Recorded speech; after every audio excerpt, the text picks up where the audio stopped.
Salut à tous, c'est Gecko et vous êtes dans l'antre du lézard.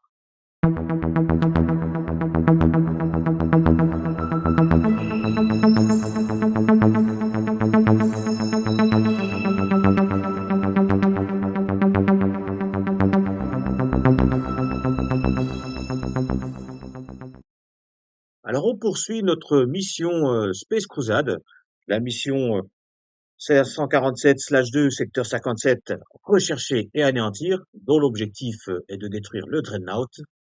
Et donc nous allons entamer le tour 3 et peut-être la conclusion de cette mission. Alors nous reprenons donc notre partie avec le joueur Ultramarines. Alors le joueur Ultramarines qui, je rappelle, durant les 2 tours précédents, a réussi à nettoyer sa zone ici. Donc là, l'objectif est de rejoindre le plateau qui se trouve de l'autre côté où se trouve le Dreadnought. Voilà derrière. Mais il y a quelque chose aussi à faire. Je ne vais pas envoyer toutes les figurines là-bas, puisque j'ai sur le plateau ici donc des Imperial Fist, il me reste un Space Marine du chaos qui est pas très loin de ce personnage et ce personnage-là. Donc je pense que je vais envoyer une des deux figurines ici en soutien des Imperial Fist pour éliminer cet individu, de manière à libérer les Imperial Fist qui vont pouvoir aller rejoindre rapidement les prochains plateaux de jeu. Alors c'est ce qu'on va faire. On va commencer. Et vu que j'ai mon sergent qui est ici, euh, donc lui, je vais voir s'il peut atteindre ce Space Marine du chaos avec ses 6 cases de mouvement. 1, 2, 3, 4, 5, oui. Donc je vais envoyer d'abord le sergent et ça me permettra de libérer les autres figurines.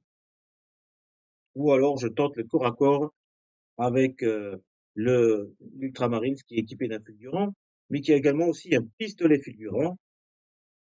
Et je rappelle donc il lance un dé supplémentaire aménageur pour le combat au corps à corps. Alors je peux le tenter avec lui à la rigueur. Ça permettra puisque le sergent Space Marine peut atteindre plus facilement le deuxième plateau de jeu. On va le tenter avec lui alors. On va faire un mouvement de 6 cases. Donc 1, 2, 3, 4, je l'envoie au corps à corps. Et si ça suffit pas, j'enverrai le sergent pour terminer le travail. Donc il lance donc 3 dés au corps à corps. Alors j'ai déjà un résultat de 2, j'ai un dé qui est cassé, je le relance. 3 au total. Le Space Marine du chaos va se défendre avec 2 dés d'armes légères. Et il obtient 0, donc c'est une réussite. Le Space Marine du chaos est éliminé et le joueur Ultramarine remporte donc 5 points de victoire supplémentaires. Voilà une opération qui est plutôt intéressante. Maintenant, je vais pouvoir regrouper donc tous les Ultramarines de l'autre côté du plateau. On sait bien que le jeu Space Crusade est un jeu d'équipe. Les joueurs Space Marines travaillent ensemble, même s'il n'y aura qu'un seul vainqueur, celui qui remportera le plus de points. À savoir que le joueur extraterrestre peut remporter la partie aussi, si c'est lui qui a le plus de points. Mais dans l'intérêt de tout le monde, c'est mieux de collaborer avec ses coéquipiers.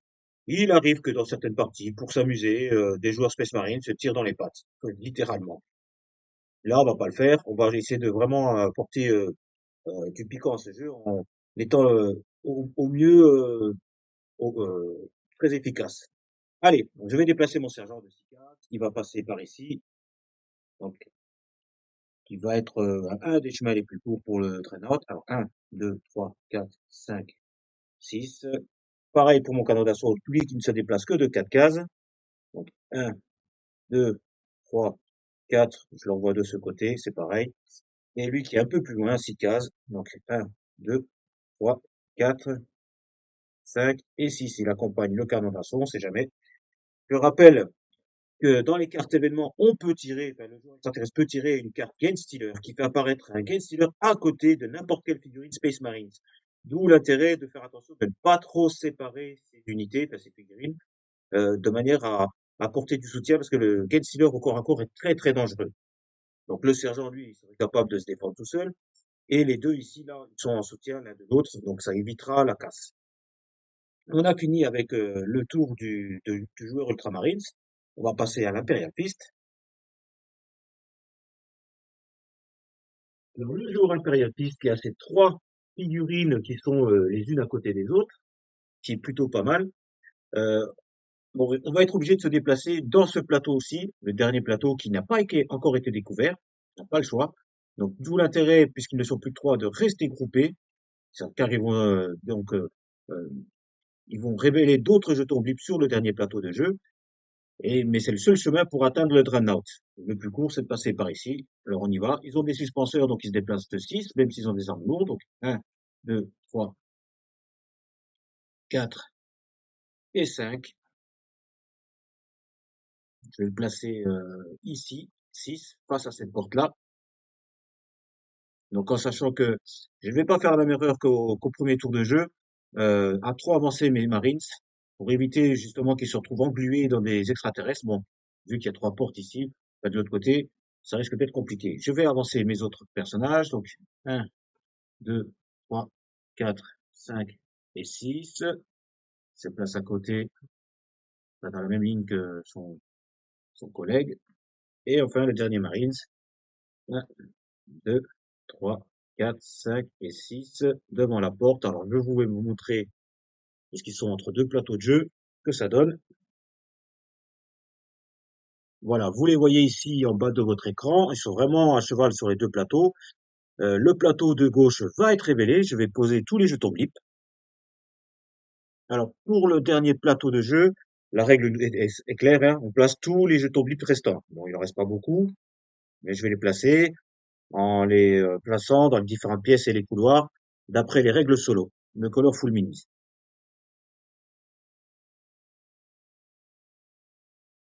Voilà pour ce qui est du plateau de jeu. On passe maintenant au tour du joueur Blood Angels.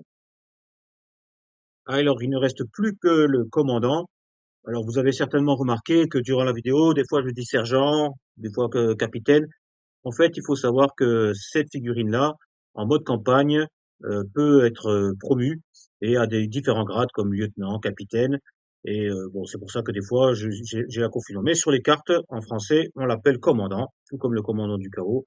Donc, on va essayer de s'en tenir à ça. Alors, pour ce qui est du joueur Bull Angel, dans cette configuration-là, bien sûr, il pourrait attaquer au corps à corps le Dreadnought s'il a pratiquement le même nombre de dés que lui, sauf que il ne lui reste plus qu'un point de vie, alors que le Dreadnought, lui, a la totalité de ses points de vie.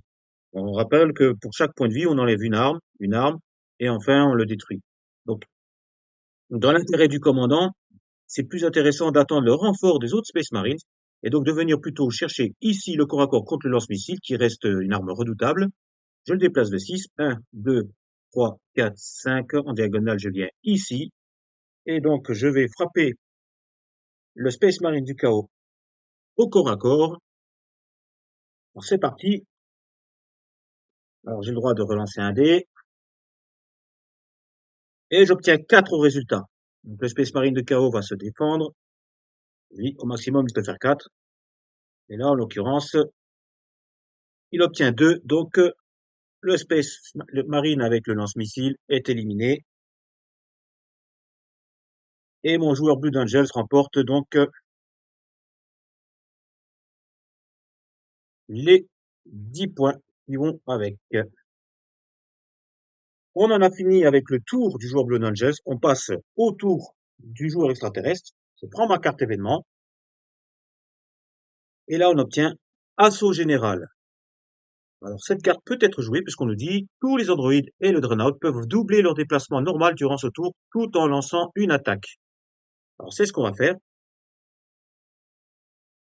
Donc, je tiens à noter que un joueur extraterrestre, bon là, on utilise les règles solo, donc on va devoir bouger d'abord les unités les plus proches, à savoir ce Space Marine, c'est le Gretchen. Le Dreadnought pourrait très bien laisser passer les Jotobips, mais il doit être activé avant. Il pourrait également aussi effectuer un mouvement en retrait, c'est-à-dire de 1, 2, 3 cases, par exemple, pour laisser passer les jetons Blips devant et offrir un peu plus de résistance. Mais en l'occurrence, donc, alors il faut savoir que quand vous faites ce genre de mouvement, vous ne pouvez pas finir vos cases sur les jetons Blips ou d'autres figurines. Mais là, dans ce cas de figure-là, avec les règles solo, je suis obligé de le faire avancer. Dans l'immédiat, je vais faire jouer ce Space Marines ici du chaos, qui lui a tout intérêt à aller au corps à corps du commandant. Puisqu'avec 2 dés, il peut faire 4 au maximum. Bien sûr, le commandant va se défendre très brillamment, mais le Space Marine aura plus de chances au corps à corps, puisque ça se joue à celui qui obtient le meilleur résultat de dés, alors qu'au tir, il faudrait qu'il fasse 4 pour passer l'armure de 3 du commandant. Je le tente au corps à corps, on y va, j'obtiens 1, ça risque d'être insuffisant pour lui. Le commandant se défend, obtient déjà 2 au résultat, relance un dé, ce qui n'est pas forcément utile, et 4 au total. Ce Space Marine du chaos est éliminé, et le joueur Blue Angels remporte donc les 5 points qui vont avec. C'est au tour du Gretchen. Donc lui va privilégier le tir. Il n'a aucune chance au corps à corps, donc on va le placer ici. Il tente le tir. Il a quand même une chance de tuer le commandant en obtenant 4 au résultat de dés. Et il obtient 0 au résultat de ses dés. Donc il ne parvient pas à éliminer donc le commandant. Il me reste à bouger maintenant le Dreadnought, qui peut bouger 2 fois, on l'a vu, et tirer. Donc, il se déplace de 4 cases. 1, 2, je pivote. 3, 4. Alors, ce n'est pas assez pour venir, mais comme il a le droit de bouger une deuxième fois, 1, 2, 3, et là, je suis au contact corps à corps avec le sergent. Alors, le Dreadnought pourrait très bien utiliser son tir, sachant que, bien sûr, là, ça serait dangereux parce que le lance-missile frapperait le commandant ici et viendrait impacter le Dreadnought. Le lance-plasma, donc, offrirait également 2 dés d'armes lourdes et 2 rouges, là aussi, et il aurait également le tir avec les fulgurants qui sont 2 dés blancs. Mais le commandant a toujours 3 points de blindage, donc c'est très difficile de percer son blindage. Alors que le corps à corps, ça va se jouer à celui qui va obtenir le meilleur résultat. Donc, il a plus de chances de réussir au corps à corps. Et les règles solo, donc, nous disent de privilégier l'attaque la plus forte. Alors, c'est ce qu'on va faire. Il attaque au corps à corps le sergent. Et là, donc, je vais vous montrer donc, le résultat, puisqu'on entame une partie un peu plus importante. Et il obtient un résultat de 2. C'est au tour du commandant de riposter. Il a la possibilité de relancer grâce à son bras bionique. Et là, on a un beau résultat. Je vais vous le montrer. J'ai le droit à une relance. Je relance le seul dé qui a obtenu un 0. Et regardez, comme quoi l'empereur parfois peut être avec le joueur Space Marines. Au total, j'obtiens un résultat de 6, 7, 8, 9, 10. 10 contre la valeur du Dreadnought. Donc 2 contre 10, ça fait une différence de 8. Donc ce qui est énorme, sachant que le Dreadnought n'a que 3 points de vie. Au premier point de vie, il perd une arme lourde. Au deuxième point de vie, donc, il perd la deuxième arme lourde. Et au troisième point de vie, il est éliminé. Donc là, le commandant s'est très très bien défendu et a renversé la vapeur. Alors, en ayant battu le Dreadnought, il remporte les points qui vont avec. Donc il s'agit de 25 points pour le joueur Blue Angels. Alors, ça ne s'arrête pas là pour notre joueur Blue Angel, puisque, pour rappel, la mission principale était de rechercher ce Dreadnought et le détruire, et on nous dit, si vous regardez bien, ici, je monte un peu, le jeton de mission principale sera accordé au joueur marine qui aura détruit le Dreadnought. Donc, mon commandant Blue Angels remporte donc les points correspondant à la mission principale, à savoir 30 points. Ce qui peut renverser la vapeur concernant la situation. Le commandant Blue Angels, finalement, a fait une très très belle opération et est bien parti pour remporter la partie. Et on nous dit donc dans le livre des instructions, le livre des règles, une fois que la mission principale est accomplie, chaque joueur Space Marines doit rejoindre sa pince d'arrimage. Et une fois que tous les joueurs Space Marines auront atteint leur pince d'arrimage, la partie sera terminée. Alors, à la différence, enfin, je veux dire, comme on a encore des figurines extraterrestres sur le plateau, on va continuer le tour de jeu pour voir qui arrive à à s'échapper sans qu'il y ait trop de pertes. Le joueur Imperial Fist est celui qui aura le plus d'adversaires face à lui et qui aura le plus de difficultés peut-être à retourner sur sa place d'arrimage. Donc on poursuit avec le joueur extraterrestre, malgré le fait qu'il ait perdu donc son Dreadnought. On va faire bouger donc les deux jetons Blips qui sont encore sur le plateau du joueur Blood Angels. Donc ils vont tenter le tout pour le tout. Donc 1, 2, 3. Donc je deviens visible et j'ai un Gretchin. Il va s'avancer pour le tir. 4, 5, 6, 7, je vais le mettre ici.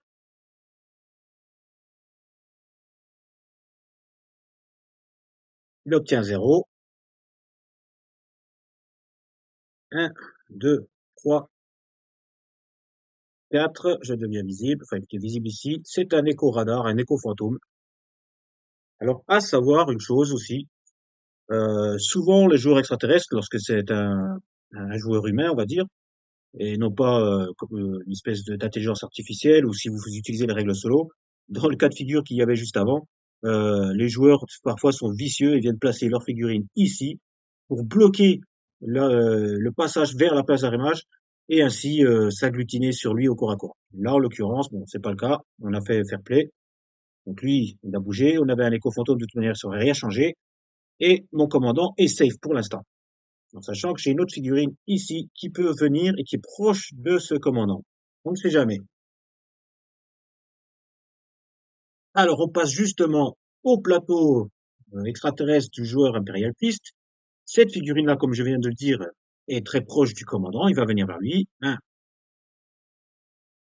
alors 2, je vais le mettre ici, comme ça il devient visible. On a un joueur orc, donc lui, il va aller chercher le corps à corps. Ça, c'est sûr et certain. 2, 3, 4, 5 et 6. Il y parvient tout juste. Il lance ses 2 dés d'armes légères et il obtient un résultat de 4. Alors, si ça avait été au tir, il aurait remporté la bataille. Le sergent peut se défendre, toujours. Il doit obtenir un minimum de 4. Pour l'instant, j'ai 3 au dé. Il faut que je relance un dé. Alors, ou je tente de relancer un dé rouge qui a obtenu 1 au résultat. Voilà. Soit je relance un dé rouge ou un dé blanc qui a obtenu 0. Alors, c'est qui tout double. Je vais tenter le dé blanc en espérant faire au moins 1 et au mieux 2. Et alors, mon dé est parti très loin, mais je vais vous le montrer. Puisque il a roulé juste ici, j'obtiens 1-2 pour mon commandant, ce qui lui fait un total de 5 points. Et il remporte le combat face à un orc très courageux. Voilà. Donc j'élimine le joueur orc. Le commandant Blood Angels remporte donc les 3 points.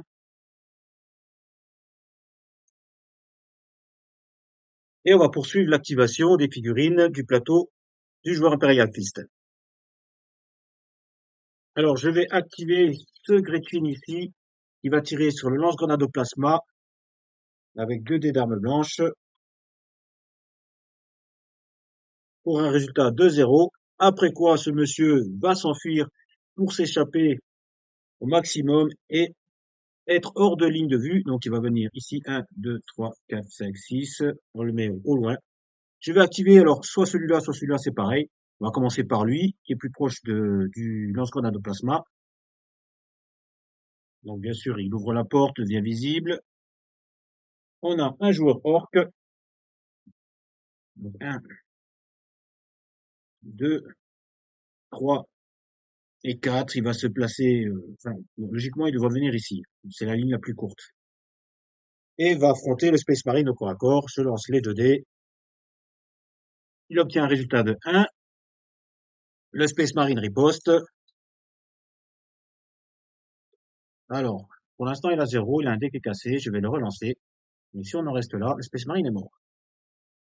Et 0. Donc l'orque vient d'éliminer le lance-grenade au plasma Imperial Beast et fait remporter au joueur extraterrestre donc 10 points supplémentaires.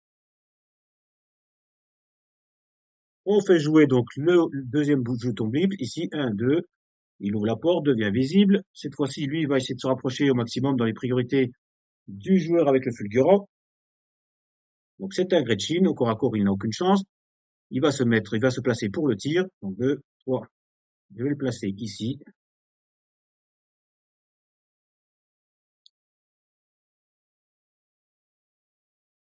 Et il va tirer donc sur ce Marines. Allez, voilà. Il obtient 2, ce n'est pas suffisant. Pour ce qui est des deux autres jetons, celui-ci qui est ici, donc, est le plus éloigné, mais il reste plus proche encore du commandant Blue Angels qui est sur notre plateau. Mais dans l'immédiat, on va faire ce jeton-là, qui est encore à 6 cases donc des joueurs impérialistes. Donc il va passer par ici en ouvrant la porte. 2, il devient visible. On a là un Gretchen.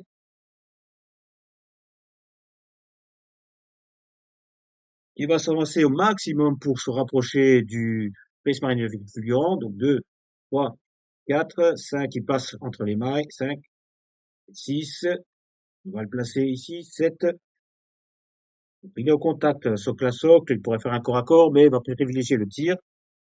Donc en tirant avec 2 débats pour un résultat de 2 qui est nul, enfin qui ne perce pas l'armure de l'Imperial Fist.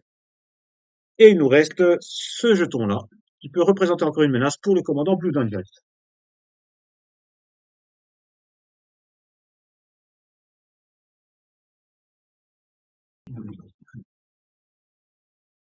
2, 3, 4 et 5. Je le mets ici volontairement pour être visible. Sinon, si je le laisse ici, il n'est pas visible et il s'arrêtera là. Donc 5. On a un Gretchen qui continue son avancée. 6, 7 et 8 jusqu'ici. Là, il effectue son tir. S'il obtient 4, le commandant est éliminé. Et c'est un 2. On en a terminé avec le joueur extraterrestre. On va entamer le 4e tour des joueurs Space Marine. Alors voilà, vue de plateau, où on en est. On va poursuivre la partie. Je ne vais pas faire une vidéo supplémentaire pour la fin de partie, puisque là, ça va aller assez vite. Notamment avec le joueur Ultramarines qui n'a pas d'extraterrestre à portée de tir, donc ça va être que du mouvement. Ça va se jouer avec l'Imperial Fist et le Blue Angels, encore qu'ils sont très proches des pinces d'arrimage. On va faire ça de suite. Alors, ma pince d'arrimage pour le joueur Ultramarines est ici. Donc, on va commencer par celui-là. Donc, il va se déplacer de 6. Le chemin le plus court, c'est de passer par cette pièce-là. Donc, 6 cases. 1, 2, 3, 4, 5 et 6. Il faudra encore un tour pour qu'il y parvienne. Ce fulgurant se déplace aussi. Donc 1, 2, 3, 4, 5, 6. Il faudra attendre le prochain tour pour sortir. Le canon d'assaut, lui, se déplace que de 4 cases. 1, 2, 3, 4. Et mon sergent, 6 cases. Enfin, commandant. 1, 2, 3, 4, 5 et 6. Au prochain tour, ils sont dehors. Toujours, on a la possibilité, avec une carte événement du joueur extraterrestre, de tomber sur Again Sealer. Et là, c'est sûr, par exemple, s'il veut éliminer un joueur ultramarine, il va le placer ici. On va passer au joueur Imperial Fist. Voilà, je vous ai placé la caméra de manière à voir l'ensemble des figurines ainsi que le plateau d'arrimage qui est ici. Dans un premier temps, on va faire bouger donc mes Marines. Alors, on rappelle que le commandant Space Marines possède donc une arme combinée qui lui permet de l'utiliser son arme lourde comme un lance-grenade au plasma. Alors là, je suis à une case ici. Ça serait dommage de partir avant d'avoir éliminé ces deux adversaires-là, sachant que le joueur Imperial Fist est celui qui a vraisemblablement le moins de points de victoire. Donc, on va faire ça. Il va se placer juste ici. Vu qu'il a son œil bionique, ça va retarder donc bien sûr son départ, parce qu'il aurait pu atteindre la case. Non, il faudrait contourner la pièce. Donc, pour arriver, donc ici, 2 dés d'armes lourdes, sachant que je peux en relancer un. J'obtiens un résultat de 6. Le joueur Orc et le Gretchen sont éliminés. Et donc, le joueur Imperial Fist ajoute 5 points, donc à son total de points de victoire.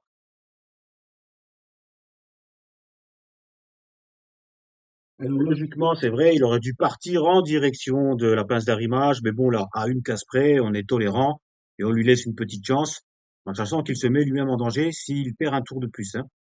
On continue avec le joueur qui a le fulgurant ici, qui va faire un corps à corps avec le Gretchen, qui n'a qu'un seul dé au corps à corps, et donc le Space Marine, lui, il en a deux. J'obtiens un résultat de 2. Le Gretchen peut faire au mieux pareil. Donc, dans tous les cas, le Space Marine est vivant. Et le Gretchen obtient 0. Donc, il est retiré du jeu. Et le joueur Imperial Fist remporte 2 points supplémentaires.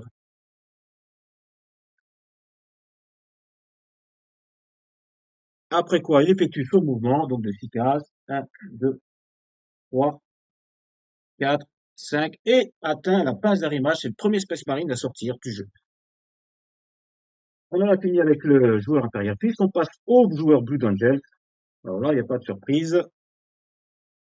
Alors lui, il ne peut pas tirer, donc il faudrait qu'il aille au corps à corps, mais là on est juste à côté de la place d'arrimage, donc on va vraiment y aller.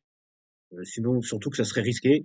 Donc allez, on sort 1, 2, 3. Le joueur Blood Angels est sauf. Il est parvenu à atteindre sa place d'arrimage. Fin du tour 4 pour les joueurs Space Marine, c'est au tour du joueur extraterrestre. Et donc là, on va révéler donc notre carte événement. Et on a une force d'intervention extraterrestre. Alors on nous dit, mélangez les jetons de renfort inutilisés et prenez-en 2 au hasard que vous ajouterez à votre réserve. Alors en l'occurrence, les, les renforts extraterrestres ne jouent pas dans cette mission. Donc je vais retirer une autre carte, et si elle est applicable, je vais l'appliquer. Celle-ci restera en réserve. Redéploiement. Donc redéploiement, vous pouvez placer un maximum de 3 jetons blip sur un plateau de jeu qui a été passé au détecteur. Ces jetons peuvent être pris n'importe où sur le plateau. La règle de jeu normale s'applique en ce qui concerne les endroits où les jetons peuvent être placés. Donc là, on n'a plus de jetons à révéler. Sinon, j'aurais pu prendre 3 jetons qui étaient ici et les redistribuer ailleurs, notamment vers les Ultramarines. Donc le tour du jeu extraterrestre pour les cartes événements est terminé. On va activer les figurines. Alors grosso modo, celles-ci vont se rapprocher au maximum du joueur Imperial Fist en prenant le chemin le plus court. Donc vous l'avez en haut de votre écran.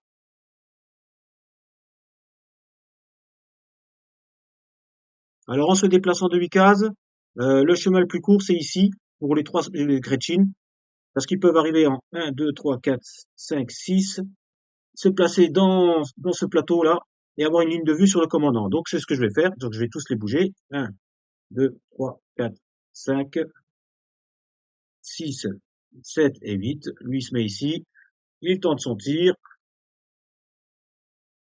obtient 0. On y va pour le suivant. 1, 2, 3, 4, 5, 6, 7. On lance les dés, obtient 2, c'est pas suffisant. Celui-ci, 1, 2, 3, 4, 5, 6, 7 et 8. Il a aussi une ligne de vue. Tente le tir, obtient 0. Et enfin le dernier qui est ici au bout. On rappelle qu'il s'était caché. Donc 1, 2, 3, 4, 5, 6, 7 et 8. Je le place ici. Tente le tir et obtient 2, c'est pas suffisant. Fin du tour du joueur extraterrestre. Alors c'est au tour du joueur Ultramarines, là, il n'y a pas de surprise. Lui, il sort. 3 cases, il sort. 1, 2, 3, il sort. Et même lui, 1, 2, 3, 4. Les joueurs Ultramarines sont safe, ils sont tous sortis du plateau de jeu. On en revient à l'Imperial Fist, qui est plus que le dernier joueur à être sur le plateau de jeu. Alors, le chemin le plus court pour mon commandant Space Marine, c'est celui-ci. Donc, il est à 1, 2, 3, 4, 5, 6 cases. Il manquera un tour pour atteindre sa plateforme. Mais il a la possibilité encore d'effectuer un tir. Donc, soit sur lui, ou alors sur lui. Donc, on s'en fiche, c'est pas important, on va tirer sur lui, puisque c'est le plus proche de la place d'arrimage. 2 dés d'armes lourdes. Allez, il obtient 2. Cette figurine est éliminée. Et mon Space Marines remporte donc les 2 points qui vont avec le Gretchen. Après quoi, il se déplace pour venir se positionner ici. Et on arrive au tour du joueur extraterrestre. Alors, il reste encore un tour, le joueur extraterrestre a encore ses chances. On tire une carte événement. Android défectueux, donc ce n'est pas possible à jouer. Donc ça, c'est une carte qui est plutôt bénéfique pour les joueurs Space Marine, puisqu'on nous dit ni les androïdes ni le Dreadnought ne pourront se déplacer ou tirer durant ce tour, en raison d'une défaillance de contrôle. Bon, là, il ne peut pas être joué. Tout à l'heure, j'avais déjà tiré deux cartes, et parmi les deux cartes, on ne pouvait pas en jouer ni l'une ni l'autre. Donc cette carte est directement défaussée. On a l'activation quand même des Gretchen qui vont essayer de tirer donc sur mon commandant. On va prendre lui, donc 1, 2, 3, 4, 5, 6, 7 et 8. Il se met devant pour tirer. Il obtient 0. Le suivant va essayer de suivre. 1, 2, 3, 4, 5, 6, 7 et 8 se placent derrière. On peut considérer qu'il a une ligne de vue, encore qu'elle est obstruée par le premier Gretchen. Donc on va être réglo, on va pas le faire jouer. Et enfin, 1, 2, 3, 4, 5, 6, 7, et lui, il se place ici, voilà. Donc, il y aura encore, fin du jour extraterrestre, il y a encore un tour à jouer. Bien sûr, c'est sûr, le commandant va pouvoir rejoindre sa place d'arrimage, mais avant de partir, il va pouvoir éliminer ces deux Gretchen qui sont là, dans sa ligne de mire, et il obtient 0, et Bionic, pour un résultat de 1, ces deux Gretchen-là sont éliminés. Il remporte donc encore 4 points, et rejoint la place d'arrimage. Et nous avons terminé cette première mission de Space Crusade. Donc, une fois que tous les joueurs Space Marine ont atteint leur place d'arrimage, on fait le total des points. Alors, je vais commencer par le joueur extraterrestre, ça va être le plus facile à compter. Donc, pour chaque figurine équipée d'une arme lourde, c'est 10 points. Pour un commandant, c'est 10 points. Et pour chaque figurine équipée d'un fulgurant, c'est 5 points. Alors, voilà pour le joueur extraterrestre, son tableau de chasse.